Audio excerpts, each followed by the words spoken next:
باللہ من الشیطان الرجیم، بسم اللہ الرحمن الرحیم۔ آڈیو نمبر 60، دوسری بیعت عقبہ۔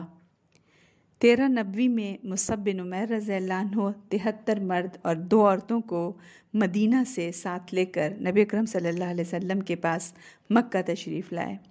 ان 2 عورتوں میں ام عمارہ نصیبہ رضی اللہ عنہ بھی تھیں، جنہوں نے احد کے دوران نبی اکرم صلی اللہ علیہ وسلم کا دفاع کیا تھا مردانہ وار۔ ہم دیکھیں، عورتیں کسی بھی میدان میں پیچھے نہیں رہیں۔ جہاں بھی ایمان اور عمل صالح کا تقاضا آیا، عورتیں اس میدان میں پیچھے نہیں رہیں، بلکہ مردوں کے ساتھ ساتھ انہوں نے اجر سمیٹے۔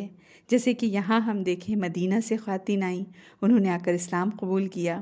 اسی طرح جب نبی اکرم صلی اللہ علیہ وسلم نے مکے میں اپنی دعوت کا آغاز کیا تھا تو خدیجہ رضی اللہ عنہ انہوں نے آگے بڑھ کر اسلام قبول کیا۔ بلکہ اکثر روایت میں تو یہ آتا ہے کہ آپ رضی اللہ عنہ پہلی خاتون ہی نہیں بلکہ وہ پہلی انسان تھیں جنہوں نے اسلام قبول کیا آپ صلی اللہ علیہ وسلم کی دعوت پر۔ 2 کے درمیان بات کی جاتی ہے، یا خدیجہ رضی اللہ عنہ یا ابوبکر صدیق رضی اللہ عنہ، لیکن چونکہ بات یہ ہے کہ آپ صلی اللہ علیہ وسلم سب سے پہلے خدیجہ رضی اللہ عنہ کے پاس ہی تشریف لے آئے تھے، یا سب سے پہلے تصدیق آپ کی انہوں نے کی تھی، تو وہ پہلی انسان تھیں جنہوں نے اسلام قبول کیا، واللہ عالم۔ تو ایک خاتون، ایک عورت، ان کی قسمت میں اتنی بڑی سعادت آئی۔ پھر اس کے بعد مکے ہی میں جو دوسری خاتون جنہوں نے اسلام قبول کیا وہ آپ صلی اللہ علیہ وسلم کی چچی تھیں، عباس رضی اللہ عنہ کی بیوی ام الفضل۔ یہ دوسری خاتون تھی جنہوں نے اسلام قبول کیا، اور اس کے بعد ان کی بہنیں بھی ایمان لائیں۔ ان کی دیکھیں 3 بہنیں تھیں، ان میں سے سلمہ یہ حضرت حمزہ رضی اللہ عنہ کی بیوی بنی، اور اسماء رضی اللہ عنہ یہ جعفر رضی اللہ عنہ کی بیوی بنی، اور میمونہ رضی اللہ عنہ ان سے خود نبی اکرم صلی اللہ علیہ وسلم نے نکاح فرمایا۔ تو ہم دیکھیں، خواتین نے اپنا بھرپور کردار ادا کیا اسلام کی دعوت کے پھیلانے میں۔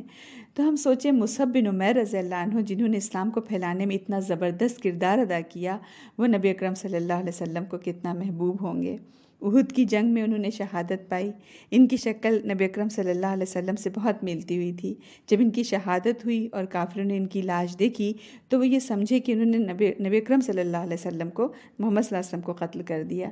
تو ہم جانتے ہیں کہ احد میں آپ صلی اللہ علیہ وسلم کے قتل کی افواہ اڑ گئی تھی، اسی وجہ سے، چونکہ مصعب بن عمیر رضی اللہ عنہ کی شکل آپ صلی اللہ علیہ وسلم سے بہت ملتی جلتی تھی۔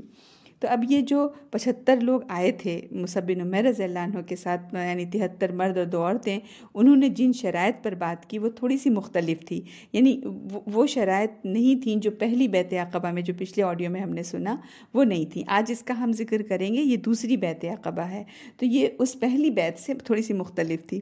اس میں جنگ کا بھی ذکر ہمیں ملتا ہے۔ تو یہ وہ بیعت تھی جو کہ بعد میں نبی اکرم صلی اللہ علیہ وسلم مردوں سے لیا کرتے تھے۔ تو پہلی بیعت عقبہ میں جو شرطیں تھیں، ان شرطوں پر خواتین سے بیعت لی جاتی تھی، اور دوسری شرط جو بھی ہم سنیں گے انشاءاللہ، ان شرائط پر مردوں سے بیعت لی جاتی تھی۔ پہلی بیعت میں جنگ کا ذکر نہیں ہے، تو چونکہ خواتین کے اوپر قتال فرض نہیں، تو ان سے قتال پر بیعت نہیں لی جایا کرتی تھی۔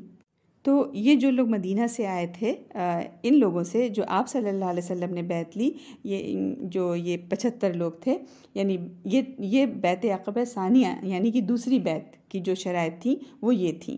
جابر رضی اللہ عنہ سے روایت ہے کہ نبی اکرم صلی اللہ علیہ وسلم نے ہم سے بیعت لی۔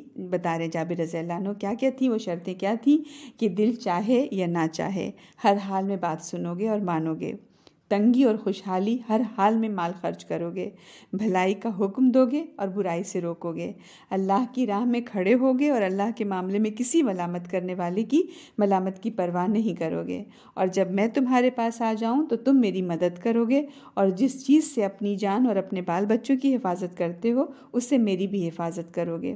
اور پھر آپ صلی اللہ علیہ وسلم نے فرمایا کہ اگر تم نے یہ کام کر لیے تو اس کے بدلے میں تمہارے لیے جنت ہے۔ اب وہ سارے لوگ یہ شرائط سن کر کیسے ریسپانس کرتے ہیں، انشاءاللہ تعالیٰ سنیں گے نیکسٹ آڈیو میں۔ والسلام علیکم ورحمۃ اللہ وبرکاتہ۔